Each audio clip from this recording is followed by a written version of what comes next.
এবার ফিনালিসিমার মঞ্চে মুখোমুখি স্পেন ও আর্জেন্টিনা। বিশ্বকাপ ফাইনালের পর আবারও দেখা যাবে এই দুয়ের লড়াই, আর সেখানে স্পেনকে হারাতে কঠিন চ্যালেঞ্জ থাকবে আর্জেন্টিনার জন্য।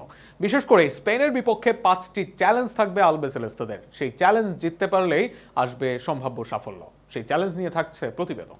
কথায় আছে, শেষ ভালো যার সব ভালো তার। পুরো আসরে দুর্দান্ত পারফরমেন্স করে ফাইনালে এসে যেন লেজে গোবরে অবস্থা আর্জেন্টিনার, আর তাতে হারাতে হলো মূল্যবান শিরোপা। তবে বিশ্বকাপ হারালেও প্রতিশোধের সুযোগ আছে আর্জেন্টিনা দলের, কেননা এবার ফিনালিসিমার মঞ্চে নামবে দুই দল। অবশ্য জেতা সহজ হবে না আর্জেন্টিনার জন্য, সেটা গত ম্যাচে প্রমাণ পাওয়া গেছে। তাই এবার জিততে বেশ কিছু চ্যালেঞ্জ থাকবে আর্জেন্টাইন দলের।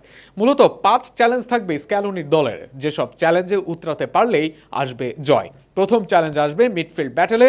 আর্জেন্টিনার মাঝমাঠকে ফেলে দেওয়ার উপায় নেই, তবে তারা বিপর্যস্ত ছিল স্পেনের বিপক্ষে। আর সেখানেই এনজো ডিপল অ্যালিস্টারদের নিয়ে পরিকল্পনা করতে হবে আর্জেন্টাইন কোচের, কেননা আগের ম্যাচে রদ্রি রুইজরা দখল করেছিল মিড, যেখানে হেরে যায় আর্জেন্টিনা। আর সেটা এবার ভালোভাবে ট্যাকেল দিতে হবে বর্তমান রানার আপদের। লিওনেল স্ক্যালোনির ট্যাকটিক্স থাকবে দ্বিতীয় বিষয়। স্পেনের কাছে বল দিয়ে বাস পার্ক ট্যাকটিক্স আগের ম্যাচে কাজে দেয়নি, উল্টো এমির কল্যাণে তারা বেঁচেছে বড় হার থেকে। এবার লুই ফুয়েন্তের বিপক্ষে সঠিক কৌশল সাজাতে হবে স্ক্যালোনিকে, আর সেই কৌশলই আনতে পারে কাঙ্ক্ষিত জয়। স্ক্যালোনির চ্যালেঞ্জ থাকবে একাদশ ও বদলির ক্ষেত্রে, একই সাথে নতুনদের নামানোর ব্যাপারেও থাকবে চ্যালেঞ্জ। যেখানে প্যারাদেস ওটামেন্ডিদের বদলে কারা খেলবেন সেটাও করতে হবে ঠিক। এছাড়া নতুনদের কাজে লাগিয়ে শিরোপা জেতায় স্ক্যালোনির সামনে আবারও সুযোগ নতুনদের কাজে লাগানো, সেটাও কাজে লাগাতে হবে এই ম্যাচে। আর্জেন্টিনার চ্যালেঞ্জ থাকবে স্পেনের উইঙ্গারদের বিপক্ষে। গত ম্যাচে লামিন ইয়ামাল একের পর এক সুযোগ তৈরি করে আর্জেন্টিনার বিপক্ষে, আর সেই সুযোগ সামলাতে হিমশিম খায় আর্জেন্টিনা।